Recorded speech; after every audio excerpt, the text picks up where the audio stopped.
Hello student, कैसे हैं आप लोग। Welcome to Swami Vivekananda institute. This is Ajit चरण।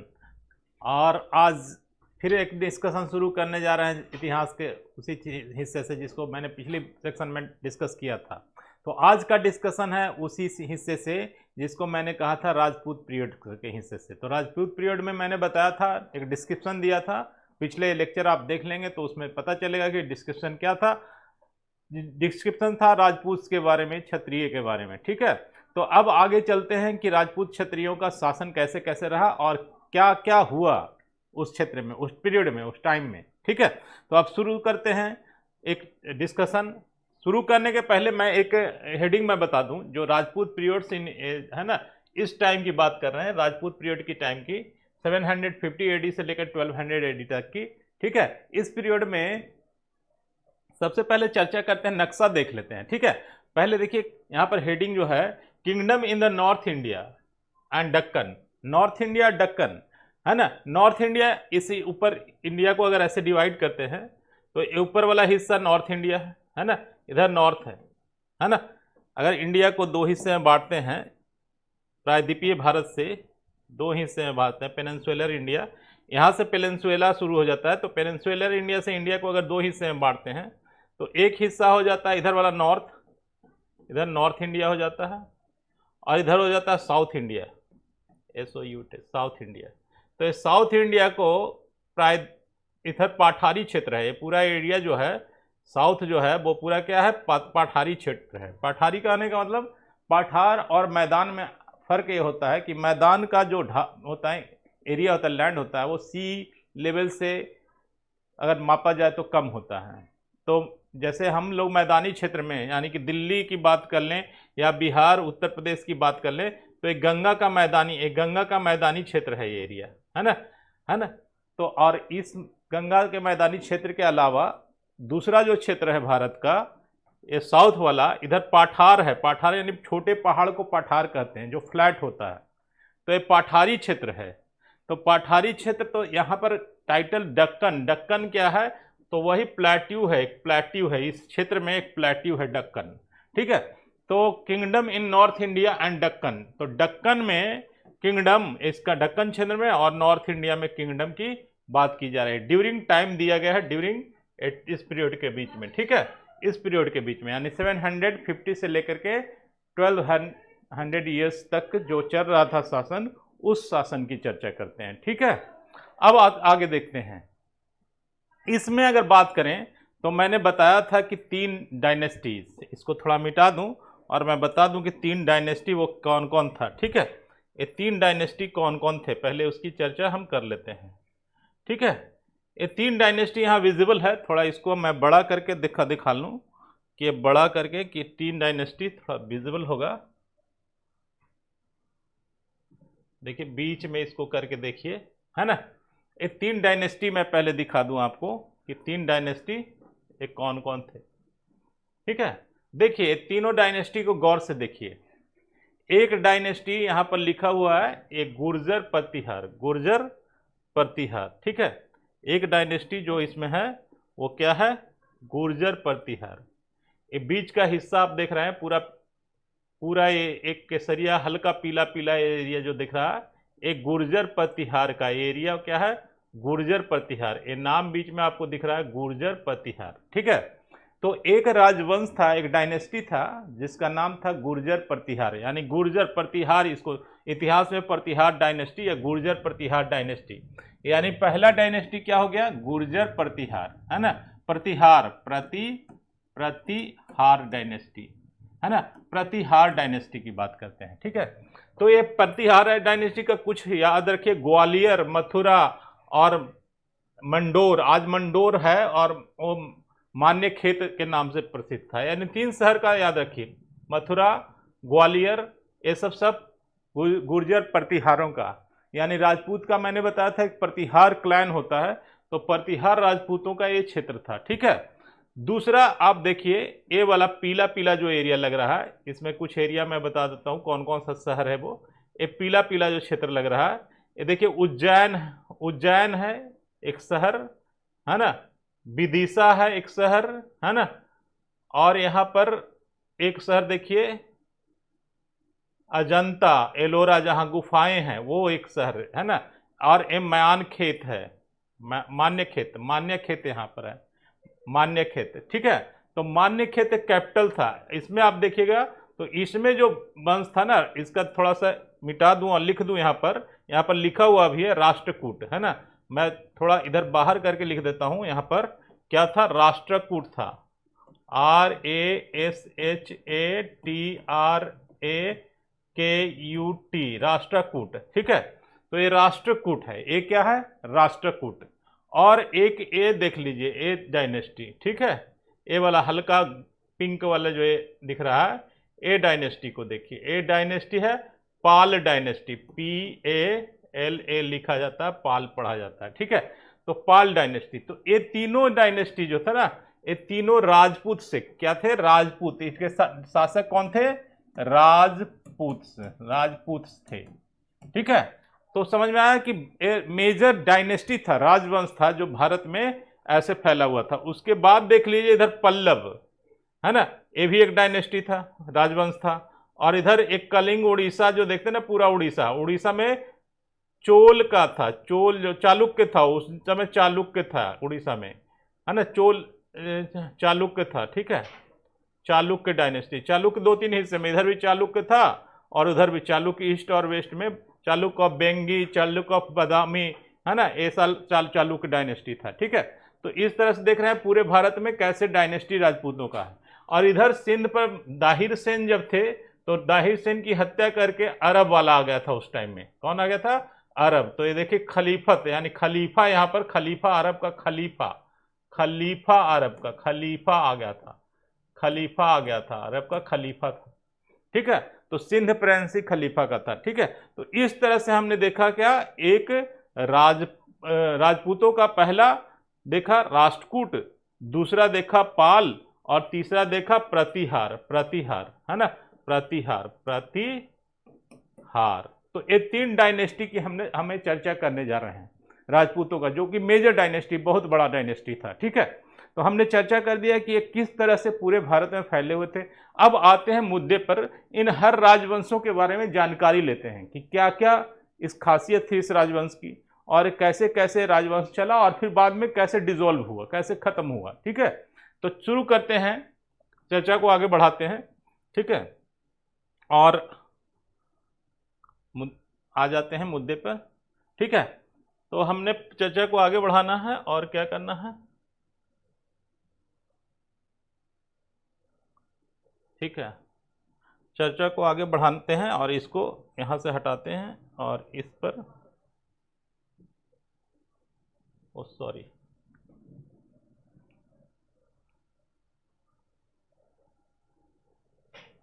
एक मिनट, चर्चा को आगे बढ़ाते हैं, करते हैं थोड़ा सा इसको, थोड़ा सा टेढ़ा हो गया, एक मिनट, हाँ चलो, ठीक है, अब फिट हो गया, फिट टू स्क्रीन, ठीक है। तो यही चर्चा को आगे बढ़ा रहे थे और शुरू कर रहे हैं, ठीक है। अब इसको हम शॉर्ट कर लेते हैं,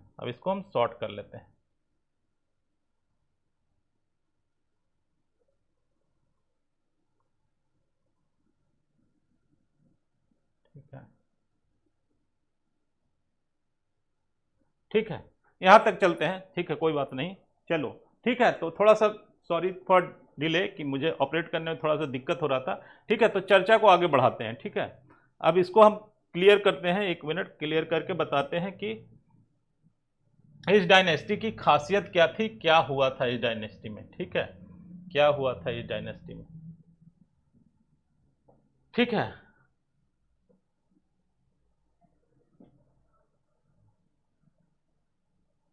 ठीक है, तो क्वेश्चन को पढ़ते हैं और बताते हैं कि क्या हुआ था। पहला क्वेश्चन हम पढ़ते हैं, है ना, क्वेश्चन नहीं है बल्कि डिटेल है जो लिखा हुआ है, देखो, है ना। तो इसमें क्या था, तीन वंश, तो एक था पाल, हमने चर्चा कर दिया कि एक डायनेस्टी क्या थी, पाल डायनेस्टी, ये पहला क्या था, पाल डायनेस्टी, ठीक है। दूसरा प्रतिहार और तीसरा राष्ट्रकूट, ये तीन डायनेस्टी की आज चर्चा हम करेंगे, पाल, प्रतिहार और राष्ट्रकूट, ठीक है, पाल, प्रतिहार और राष्ट्रकूट, ठीक है। तो पाल प्रतिहार, सबसे पहले पाल की चर्चा कर लें, है ना। तो पाल किधर था, तो ईस्ट वाले साइड में कौन था, पाल था, है ना। और वेस्ट वाले साइड में कौन था, प्रतिहार था। और बीच वाले दक्कन साइड में कौन था, तो ये राष्ट्रकूट था, ठीक है।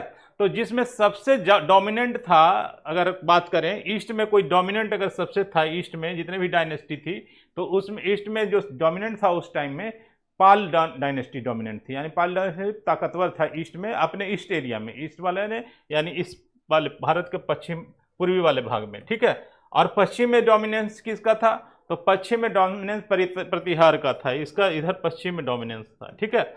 और बाकी नॉर्थ इंडिया से लेकर के दक्कन के एरिया में या ओवरऑल सबसे ज्यादा अगर डोमिनेंट माना जाए, सबसे स्ट्रॉन्ग STRONG सबसे स्ट्रॉन्ग कौन था, तो सबसे स्ट्रॉन्ग राष्ट्रकूट था, ठीक है। तो अब मोस्ट पावरफुल यहाँ लिखा हुआ है क्या, मोस्ट पावरफुल। तो यहाँ पर थोड़ा डिस्कशन कर लें। Eastern India very dominated till the middle of 19th century. 19th century तक ईस्ट इंडिया में सबसे ज्यादा डोमिनेंट कौन रहा, तो पाल डायनेस्टी रहा, है ना। दूसरा का क्या चर्चा क्या है, प्रतिहार। वेस्टर्न इंडिया में एंड अपर गंगेटिक यानी कि अपर गंगे मालवा वगैरह क्षेत्र में upper Gangetic valley till the middle age कौन था, तो प्रतिहार था, ठीक है। Middle era of the 10th century के मिडिल एरा तक, ठीक है। तो ये दोनों चीजें आपने देख लिया, ठीक है। तीसरा देख लिया, राष्ट्रकूट को कहा गया कि मोस्ट पावरफुल उस समय था। अब चर्चा को आगे बढ़ाते हैं, नेक्स्ट स्लाइड में चलते हैं। नेक्स्ट स्लाइड में हम देखें कि Rajput periods in India between इतना, हाँ ये तो समझ गया। अब पाल के बारे में चर्चा करते हैं, ठीक है। तो पाल को मैंने बताया कि ये ईस्ट इंडिया की तरफ से, इसमें सबसे पहला बात आता है कि इस डायनेस्टी को किसने एस्टेब्लिश किया था। तो एक क्वेश्चन 1 नंबर का है, गोपाल को याद रखिएगा, पाल का कौन थे, गोपाल थे, PAL गोपाल। तो इन्होंने क्या किया था, 750 AD में क्या किया था, इन्होंने इस डायनेस्टी को एस्टेब्लिश किया था, है ना। और ये डायनेस्टी को एस्टेब्लिश कहाँ से हुआ था, ये डायनेस्टी एस्टेब्लिश तो ये राष्ट्रकूट से ही हुआ था। ये सब कहाँ के मैंने बताया थे, कहाँ के थे, तो विंध्य के वैली के थे, और धीरे धीरे वो डेवलप हुए थे, और एक डायनेस्टी धीरे धीरे वो राजवंश बन गया था। डायनेस्टी बन करके धीरे धीरे बड़ा राजवंश बना, और राजवंश बनते बनते डायनेस्टी बन गया। तो इसको एस्टेब्लिश करने वाले इस डायनेस्टी को कौन थे, इसके राजा जो थे, वो राजा का नाम गोपाल था, ठीक है। टाइम था 780 में उन्होंने एस्टेब्लिश किया था, 750 AD में इलेक्टेड। और ये कैसे थे, तो राजा ये कोई राजवंश से नहीं थे, इनको क्या किया था, इलेक्शन किया गया था। कैसे आए थे, तो इनको इलेक्ट किया गया था, इलेक्ट जनता ने चुन करके मत से भेजा था। और क्यों चुना था, क्योंकि उस समय अनार्की जो थी ना उस एरिया में, अत्याचार यानी अनार्की जो कहते हैं, अराजकता जिसको कहते हैं, मतलब किसी की कोई कानून नहीं चले तो उसको अराजकता कहते हैं, मतलब कहीं भी हत्या हो सकती है, कहीं भी चोरी हो सकती है, तो ऐसे को अनार्की कहते हैं। तो उस एरिया में अनार्की बहुत फैला हुआ था। तो जनता ने एक व्यक्ति को चुन करके अपना नेतृत्व दिया, और वो नेतृत्व राजा के रूप में आया, और वो थे कौन, गोपाल को किंग बनाया पहली बार जनता ने, यानी पहले इलेक्टेड लीडर थे। इनके बेटे, बाद में इन्होंने शासन अच्छा से किया, इनके बेटे क्या हुआ, सन का नाम धर्मपाल, है ना। तो धर्मपाल बाद में बड़े हुए, और धर्मपाल भी क्या हुए, है ना, इन्होंने पिताजी के बाद ये सक्सीड किए, यानी सत्ता में ये आए, है ना। इनका काम क्या रहा, डिफीटेड बाय राष्ट्रकूट ये जो है ना राष्ट्रकूट इनको क्या किए, इनको डिफीट किए, किनको, धर्मपाल को, है ना। Defeated by Rashtrakuta ruler. Rashtrakuta से लड़ाई इनकी होती रहती थी, क्योंकि ये तीनों एरिया एक ही पॉइंट पर पड़ता था। तो नॉर्थ इंडिया में अक्सर लड़ाई चलती थी, किससे, इसके बीच में, और इसके प्रतिहार, पल्लव और राष्ट्रकूट तीनों को नॉर्थ इंडिया में लड़ाई होती थी। तो नॉर्थ इंडिया में ये राष्ट्रकूट वाले कन्नौज के लिए लड़ते थे, कन्नौज शहर के लिए ये राष्ट्रकूट वाले लड़ते थे, अदर कन्नौज से इनका था नाता, है ना। तो यहाँ पर इसलिए लड़ाई होती थी, और लड़ाई होने के कारण ये ध्रुव जो थे राष्ट्रकूट वंश के थे, इनसे हार हुआ था। किसका, कौन हार गए थे, धर्मपाल हार गए थे। एंड मूव टू दक्कन, और वो फिर क्या हुए कि इधर से मूव कर गए, दक्कन से मूव किए, और इधर ईस्ट की तरफ धर्मपाल आए। ऑक्युपाइड कन्नौज, और कन्नौज को, ये कन्नौज वाले एरिया को, कन्नौज को ऑक्युपाई करते हुए पूरा ऐसे ही फैला था पूरा, ये डायनेस्टी पूरा फैल गया था धीरे धीरे। ऑक्युपाइड करते हुए क्या हुआ, आगे बढ़े, ठीक है। ऑक्युपाइड करते हुए आगे बढ़े, फिर क्या, डिफीटेड बाय राष्ट्रकूट ध्रुव, है ना, move to Deccan, occupied Kannauj and darbar. वैशाल यहाँ पर जगह है एक, मैं थोड़ा दिखा दूं इसको मिटा करके कि वैशाल, यहाँ पर वैशाल जो देखिएगा ना, तो देखिए कन्नौज में यहाँ से ऑक्युपाइड करके कन्नौज को ऑक्युपाइड करके वैशाल में कन्नौज को ऑक्युपाइड करके एक कन्नौज है और यहाँ पर वैशाल है।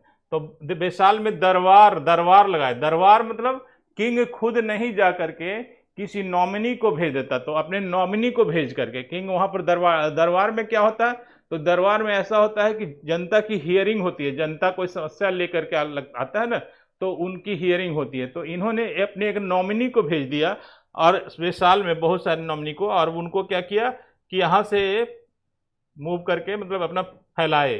कौन फैलाए, तो धर्मपाल किनके बेटे थे, तो गोपाल के बेटे थे। क्लियर हो गया यहाँ तक। आगे है ना, बाय वैशाल चिप्स, और वैशाल में बहुत सारे चिप्स को भेज करके वो दरबार लगाए। ठीक है। कुड नॉट कंसोलिडेट, लेकिन अपनी ताकत अपनी सत्ता ज्यादा दिन नहीं मेंटेन कर सके, यानी प्रभुत्वशाली नहीं बने रखे, अपनी क्षमता को बनाए नहीं रखे। ठीक है। तो हुआ क्या, विक्रमशिला, और इनका कार्य क्या रहा, बहुत सारे कार्य इन्होंने किया था, धर्मपाल जी ने बहुत सारे काम किया था। पहले विक्रमशिला है ना, तक्षशिला, विक्रमशिला, देखिए यहाँ पर लिखा हुआ है विक्रमशिला। तो विक्रमशिला यूनिवर्सिटी, तक्षशिला यूनिवर्सिटी कहाँ है, तक्षशिला वहाँ पाकिस्तान में, आज पाकिस्तान है वो, नालंदा, तक्षशिला, विक्रमशिला। तो विक्रमशिला कहाँ है, मगध में विक्रमशिला है, मगध में ही विक्रमशिला है। तो विक्रमशिला यूनिवर्सिटी किस लिए बनाया गया था यूनिवर्सिटी, इसलिए यूनिवर्सिटी बनाया गया था कि वहाँ पर बौद्धिज्म का टीचिंग हो। तो विक्रमशिला यूनिवर्सिटी को किन्होंने बनाया था, तो विक्रमशिला यूनिवर्सिटी को धर्मपाल ने बनाए थे। पाल वंश के द्वितीय शासक थे, यानी गोपाल के बेटे जो थे धर्मपाल, उन्हें विक्रमशिला यूनिवर्सिटी बनाई थी। कहाँ बनाई थी, तो मगध में बनाई थी। ठीक है, मगध यानी ये मगध इस क्षेत्र में बनाया था। ठीक है, तो मगध में यूनिवर्सिटी बनाई थी, है ना, एंड मगध में यूनिवर्सिटी बनाई थी। किस लिए, तो बुद्धिस्ट को लर्निंग के लिए बनाया था, यानी बुद्धिस्ट की शिक्षा वगैरह विक्रमशिला में किस चीज की यूनिवर्सिटी की इसलिए दिया कि बुद्धिस्ट से रिलेटेड शिक्षा दीक्षा दिया जाए, बुद्धिस्ट विचारधारा को मतलब बढ़ाया जाए। ठीक है। उसके बाद प्रतिहार फॉर्ट पाल। अब प्रतिहार वाले क्या करते थे, ये प्रतिहार वाले क्या करते थे, ये इनसे लड़ते थे। किस लिए लड़ते थे कि हाँ भैया तू हमारे पड़ोसी है तो लड़ेंगे, तो है ना, इस तरह से हम लड़ते थे। ठीक है, तो लड़ते थे, है ना, फॉर्ट पाल है ना, ईस्टर्न उत्तर प्रदेश। और लड़ाई कहाँ होगी, तो यही ईस्टर्न उत्तर प्रदेश में होगी, क्योंकि यहाँ तक तो इनका कब्जा है ही वेस्टर्न में, तो ये ईस्टर्न उत्तर प्रदेश में आकर के लड़ते थे। तो ये लड़ते थे कहाँ, ईस्टर्न उत्तर प्रदेश में। और बिहार, ईस्टर्न उत्तर प्रदेश में बिहार मैदान है, मैदानी क्षेत्र में आके घोड़े हाथी लेकर के खूब लड़ाई करते थे, है ना। तो ये इनका हिसाब किताब था प्रतिहार वालों का। ठीक है। एंड इसको कहते हैं देवपाल। देवपाल जो थे ना, ये धर्मपाल के बेटे थे देवपाल, यानी तीसरा जनरेशन।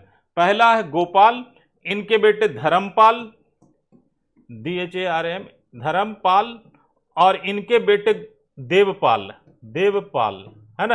ये तीन व्यक्ति पाल वंश में इंपॉर्टेंट हैं, इन तीनों के बारे में जान लीजिए। देवपाल, धर्मपाल और पहले गोपाल, गोपाल के बाद धर्मपाल, धर्मपाल के बाद देवपाल। देवपाल कब आए, तो देवपाल का टाइम 810 में आ गया, 810 में, यानी 810 में कौन बन गए, पाल वंश के डायनेस्टी के राजा, तो बन गए देवपाल। ठीक है। तो देवपाल के बारे में क्या हुआ, तो देवपाल उड़ीसा को, पूरा उड़ीसा को देवपाल ने अपने प्रभुत्व से, पूरा उड़ीसा जो था ना, ये उड़ीसा को अपने हिस्से में ले लिया, है ना। तो ये हिस्सा बढ़ाया। और क्या बढ़ाया, प्राग ज्योतिषपुर, ये नाम याद रखिए, प्राग ज्योतिषपुर, है ना। प्राग ज्योतिषपुर आज आसाम जिसको कहते हैं ना, ये देखिए हम दिखा देते हैं प्राग ज्योतिषपुर कहाँ पर है। देखिए प्राग ज्योतिषपुर को, यहाँ पर देखिए एरिया प्राग ज्योतिषपुर का है, यानी प्राग ज्योतिषपुर जो आज असम है, जिसको आज हम असम कह रहे हैं, वो असम क्या था, प्राग ज्योतिषपुर। तो पाल ने अपना प्रभुत्व कहाँ तक फैलाया, असम तक फैलाया, नेपाल तक फैलाया, उड़ीसा तक फैलाया, यानी कि अच्छा खासा एरिया पाल के भी कवर में आ गया। ठीक है। और ये कौन किए, तो लास्ट के शासक जो थे ना, देवपाल किए, है ना। तो पाल वंश के तीसरे शासक जो हुए ना, देवपाल, इन्होंने क्या किया, अच्छा खासा एरिया फैलाया देवपाल ने। तो तीन प्रोमिनेंट शासक कौन हुए, तो गोपाल हुए, धर्मपाल हुए और देवपाल हुए। ठीक है। तो इन्होंने प्रोमिनेंट फैलाया, अपना साम्राज्य फैलाया। ठीक है, अब आगे आते हैं, इसकी चर्चा अगले स्लाइड में करते हैं। ठीक है, अगले स्लाइड में कहते हैं अरब मर्चेंट, इनके पास एक व्यापारी आया था अरब से एक व्यापारी आया था जिसका नाम था सुलेमान, है ना। सुलेमान उसी समय आया था, कहां, तो पाल डायनेस्टी जिधर था वहां पर आया था, पाल के डायनेस्टी में आया था।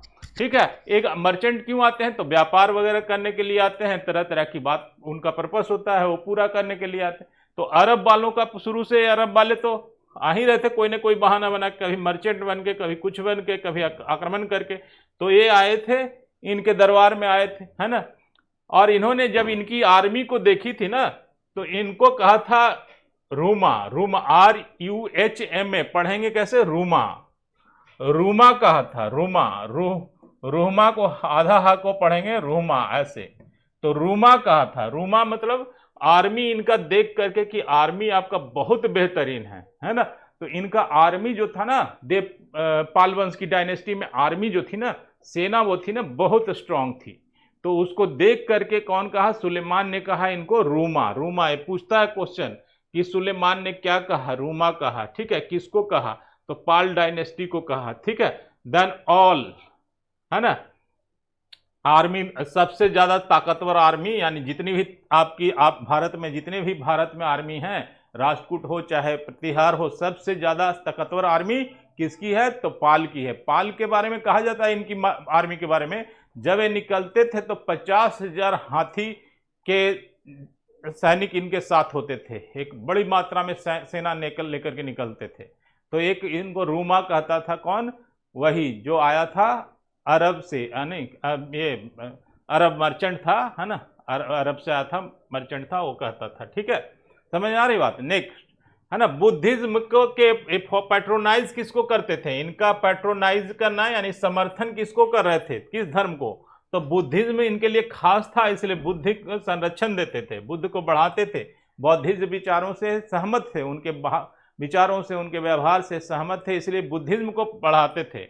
नालंदा यूनिवर्सिटी, जो आज यूनिवर्सिटी, जो पहले से था मगध टाइम से, जिसको वो बनाए थे मगध वंश वाले, चाणक्य के समय जो बना था यूनिवर्सिटी, गुरु चाणक्य के समय, वही नालंदा यूनिवर्सिटी क्या हुआ, रिवाइव्ड हुआ। रिवाइव्ड मतलब बीच में उस पर कोई कामकाज नहीं हो रहा था, तो फिर यूनिवर्सिटी को क्या किया गया, रिवाइव्ड का मतलब होता है पुनर्जीवित करना, यानी इतने दिनों तक जब सत्ता बदलती रही तो उस यूनिवर्सिटी में शिक्षा दीक्षा नहीं होता रहा, तो फिर क्या किया गया, उसको रिवाइव्ड किया गया, यानी फिर से पुनर्जीवित किया गया था। तो एक क्वेश्चन बहुत इंपॉर्टेंट है कि किसने रिवाइव किया था, तो ये पाल डायनेस्टी वाले ने नालंदा यूनिवर्सिटी को रिवाइव किया था। ठीक है, धर्मपाल के बारे में कहा जाता है कि धर्मपाल क्या थे, यही इन्होंने ही किया था। किसने किया था, तो धर्मपाल जी ने ही किया था। किस डायनेस्टी के किस शासक ने किया, ये अगर पूछे तो आप बताइएगा कि धर्मपाल जी ने कहा था, यानी गोपाल के बेटे धर्मपाल। धर्मपाल बहुत इंपॉर्टेंट है कि धर्मपाल ने बहुत काम किया था। ठीक है, तो धर्मपाल के बारे में, है ना।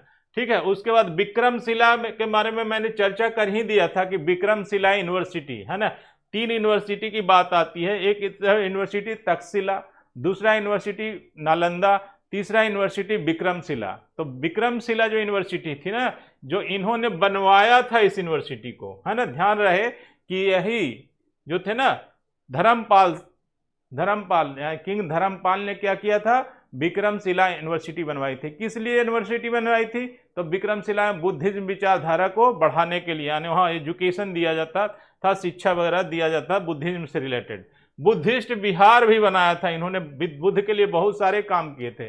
बुद्धिस्ट बिहार बनाया था। बुद्धिस्ट बिहार मतलब बुद्धों के लिए बिहार क्या होता है, तो बिहार एक एरिया होता है जहाँ पर भ्रमण वगैरह या बैठ करके बातचीत करने का पहले एक लोकेशन बनाया जाता था, पूरा गार्डन की तरह, उसको बिहार कहते थे, है ना। तो बहुत सारे बिहार आप देखेंगे, दिल्ली में बिहार है, कई प्रदेशों में बिहार है भारत का। तो बिहार क्या होता था उस समय, बिहार का यही मीनिंग होता था। जैसे सरिता बिहार कहते हैं ना, सरिता बिहार, आनंद विहार, तो ऐसे कई विहार हैं। ठीक है, तो बिहार बनाते थे। ठीक है, और स्कॉलर्स जो होते हैं ना, इनके टाइम में स्कॉलर्स यानी जो पढ़े लिखे लोग थे, उनमें 2 स्कॉलर्स का नाम आता है। एक है संता रक्षिता का नाम आता है, दूसरा आता है दीपांकरा। संता रक्षिता और दीपांकरा, ये दो नाम जानिए। बुद्धिस्ट स्कॉलर, ये स्कॉलर थे, स्कॉलर मतलब पढ़े लिखे विद्वान व्यक्ति, यानी विद्वान जिसको कहते हैं, विद्वान थे, विद्वान थे। विद्वान का नाम क्या था? पहले का संतारक्षिता और दूसरे का दीपांकरा। इनको यही धर्मपाल किंग साहब ने क्या किया था कि इन्होंने भेजा था, कहाँ भेजा था? तिब्बत से भेजा था। तिब्बत वालों ने बुलाया था इसलिए भेजा था। तिब्बत में क्या किया था? तो बौद्ध धर्म को नए तरीके से वहाँ आइडेंटिफाई कराना था, यानी उसकी विचारों को फैलाना था, बुद्धिज्म को नए तरीके से। तो इसी के लेकर के राजा धर्मपाल ने क्या किया था? संतारक्षिता और दीपांकरा को वहाँ भेजा था। समझ में आ रही बात? आगे की चर्चा करते हैं। ये समझ में आ गया कि पूरा पाल वंश के बारे में, पाल वंश क्या कर रहे थे, कैसे थी उनकी सेना। इनकी सेना बहुत स्ट्रांग थी, है ना। इनके सेना में हाथियों की संख्या बहुत ज़्यादा थी, ये हाथी से लड़ते थे, ठीक है। हाथी पर इनकी सेना 50-50 हज़ार हाथियों को लेकर सेना में निकलती थी। बहुत ताकतवर सेना थी। पूरा समझ में आ रहा है? चलिए आगे चर्चा करते हैं, ठीक है। अगला चर्चा करते हैं, देखते हैं। अब देखिए राजपूत पीरियड्स का अगला हिस्सा जो अब हम कवर कर रहे हैं, तो अगले हिस्से में है एक्सटर्नल रिलेशन। अब पाल का एक्सटर्नल रिलेशन की बात करें। एक्सटर्नल मतलब कि इनका बाहर के देशों से, जैसे कि होता है ना कि उस समय अरब था या और भी विश्व के देश थे, तो एक्सटर्नल रिलेशन ऑफ पाल, पाल वंश का एक्सटर्नल रिलेशन कहा था। तो ये साउथ में इस तरफ पढ़ते थे, तो ज़्यादातर इन रिलेशन किधर बनाएंगे? अपने वाले क्षेत्र में। तो इधर पड़ता है साउथ ईस्ट एशिया, ये साउथ एशिया में भारत पड़ता है और ये साउथ ईस्ट पड़ जाता है, यानी साउथ ईस्ट की तरफ इधर में जितने भी कंट्री पड़ते थे, जिसमें इंडोनेशिया में सबसे ज़्यादा, इंडोनेशिया में सबसे ज़्यादा रिलेशन था उस समय पाल वंश का, और इंडोनेशिया में इनका अच्छा रिलेशन रहा। तो साउथ एशिया में शैलेंद्र डायनेस्टी इंडोनेशिया में चल रही थी, है ना। इंडोनेशिया में जाएंगे तो बहुत सारा द्वीप है, और द्वीपों का शहर 17,000 द्वीप है, आइलैंड्स हैं, है ना। तो उसमें ये सारे द्वीप्स हैं, जावा, जकार्ता, ये सब सारे द्वीप है। सुमात्रा, है ना, जावा, है ना, द्वीप है यानी आइलैंड है। सुमात्रा ये भी आइलैंड है। मलाया ये सब आइलैंड है, ठीक है। तो इन आइलैंडों को other nearby regions send the embassy, और उस समय जो थे शैलेंद्र डायनेस्टी जो था, शैलेंद्र डायनेस्टी क्या कर रहा था कि उस समय पाल वंश से अच्छा रिलेशन था उनका, और वो क्या कर रहे थे कि अपने यहाँ, यानी कि इनके यहाँ अपनी डायनेस्टी के थ्रू एम्बेसी बनाए थे, यानी कि आकर के पाल वंश के पास एम्बेसी। एम्बेसी का काम क्या होता है? तो एम्बेसी जैसे आज करते हैं ना, हमारे यहाँ एम्बेसी है ना, हमारे देश में कई कंट्री के एम्बेसी यानी राजदूत आते हैं और यहाँ पर रहते हैं और रिलेशन डेवलप करते हैं, वैसे ही उनका एम्बेसी था, है ना। तो वो आए थे जो इंडोनेशिया से, तो उनका ये शैलेंद्र डायनेस्टी वालों का एम्बेसी था। देखिए एक मैं फोटो मैंने यहाँ पर लगाया है, ये फोटो है बौद्ध का ये टेम्पल है, बुद्धों का टेम्पल है, जो यहाँ नहीं, इंडिया का नहीं है, यह है कहाँ का? तो वही शैलेंद्र डायनेस्टी का इंडोनेशिया का एक फोटो है, ठीक है। तो ऐसे ही इनका रिलेशन जो था ना, उसके बारे में अगर देखा जाए तो एम्बेसी था, और पालकोट में the Shailendra dynasty sought the permission, और शैलेंद्र ने जो डायनेस्टी वाले थे यहाँ पालकोट में आए थे और पाल किंग से क्या किया था? कुछ परमिशन मांगा था, ठीक है। Develop a build monastery. Monastery मतलब होता है, मोनेस्ट्री का मतलब होता है, मोनेस्ट्री का मतलब होता है मठ, जिसको कहते हैं मठ। मठ क्या होता है? तो जहाँ पर धर्म प्रचारक बैठ करके बातचीत करते हैं, धर्म के बारे में बताते हैं, तो उसको मोनेस्ट्री कहा जाता है, मठ कहा जाता है। तो शैलेंद्र डायनेस्टी वाले जब पाल वंश से रिलेशन बनाए, अपनी एम्बेसी भेजा, तो रिक्वेस्ट किया किससे?